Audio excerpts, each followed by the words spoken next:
নমস্কার বন্ধুরা, আমি সন্তু সন্তু মানসী রান্নাঘরে তোমাদের সবাইকে স্বাগত।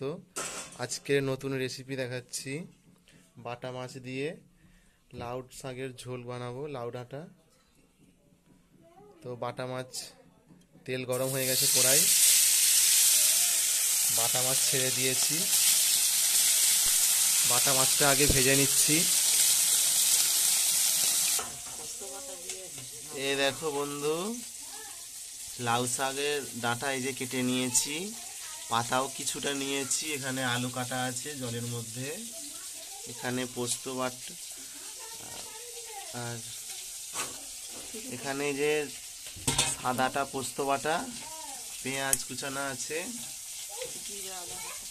জিরে আদা বাটা দিয়ে দেখাচ্ছি। এই যে তো লাউ ডাঁটার মাছ দিয়ে ঝাল বানাবো। তো অবশ্যই বন্ধুরা ভিডিওটি শেষ পর্যন্ত দেখো।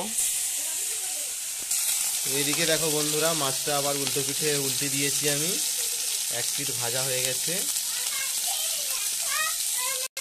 তো দেখতে পাচ্ছ বন্ধুরা, মাছটাকে ভালো করে উল্টে পিঠে ভালো করে ভেজে নিচ্ছি।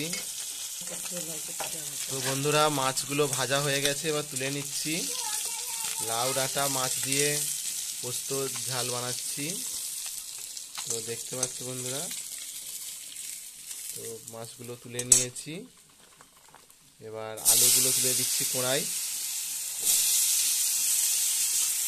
আলুগুলো একটু ভালো করে লালচে করে ভেজে নেব।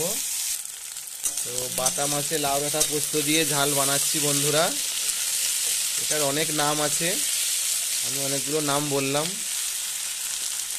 পোস্ত দিয়ে বাটা মাছের ঝাল, লাউ ডাঁটা দিয়ে, আবার লাউ ডাঁটা দিয়ে পোস্ত বাটা বলা যায়। তো দেখো বন্ধুরা, পেঁয়াজগুলো এবার দিয়ে দিচ্ছি। আলুগুলো ভাজা হয়ে গেছে, খুব বেশি লাল করিনি, হালকাভাবে ভেজে নিয়েছি। পেঁয়াজগুলো একটু লালচে করে ভেজে নিচ্ছি আলুর সঙ্গে একসঙ্গে। এবার আদা জিরে বাটাটা দিয়ে দিচ্ছি বন্ধুরা, দিয়ে ভালো করে নেড়ে নিচ্ছি। তো দেখো বন্ধুরা, মশলাটা দিয়ে ভালো করে আলুর সঙ্গে মিশিয়ে নিয়ে ভেজে নিচ্ছি। এবার হলুদ গুঁড়ো দিয়ে দিচ্ছি সামান্য।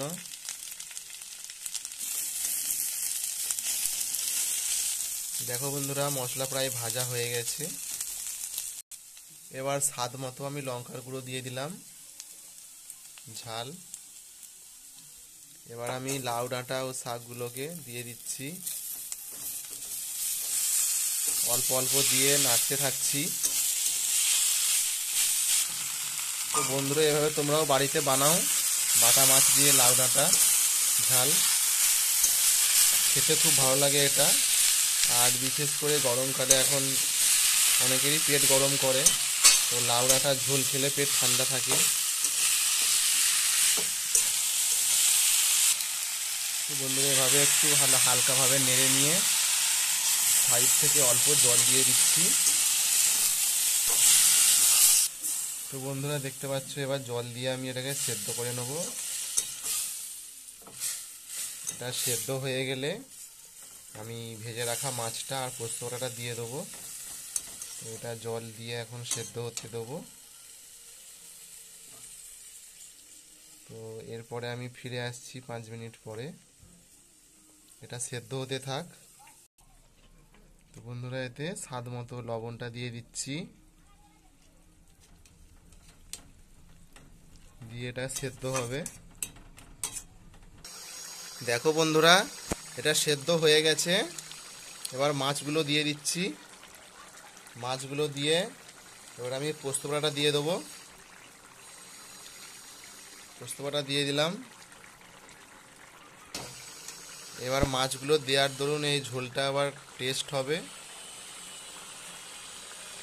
খেতে খুব ভালো লাগে এটা। বন্ধুরা, তোমরা বাড়িতে বানাও, আর এই ভিডিওটা আমার অনেক বেশি শেয়ার করো।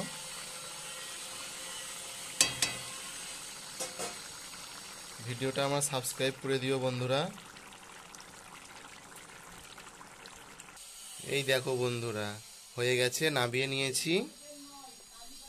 কত তাড়াতাড়ি রেডি হয়ে গেল আমার বাটা মাছ দিয়ে লাউ ডাঁটা দিয়ে ঝোল। তাহলে বন্ধুরা ভিডিওটি এখানেই শেষ করছি। তো অবশ্যই আমার চ্যানেলটিকে সাবস্ক্রাইব করে দিও।